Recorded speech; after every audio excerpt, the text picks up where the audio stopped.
و حسبنا الله و نعم الوکیل یعنی چه؟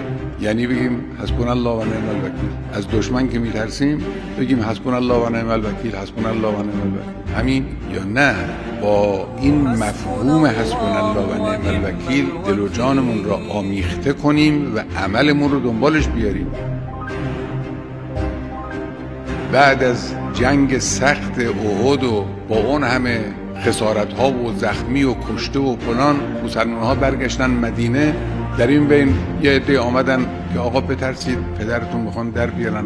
کفار جمع شده بودن نزدیک مدینه که باز دوباره حمله کنن. پیغمبر فرمود که کسانی که امروز مجروح شدن تو جنگ احد، اینا باید بیان بریم در مقابل این کسانی که جمع شدن شبانه حمله کنن به ما. اگر کسی هم نیاد من خودم تنها میرم. پیغمبر راه افتاد. زخمی های مسلمان فوراً لباس جنگ پوشیدند و دنبال پیغمبر راه افتادن. آمدند و رفتند و اون مجموعی رو که جمع شده بودن برای اینکه حمله کنن اینا رو متواری کردند و تارمار کردند. تمسک به حسبنا الله و نعم الوکیل یعنی این.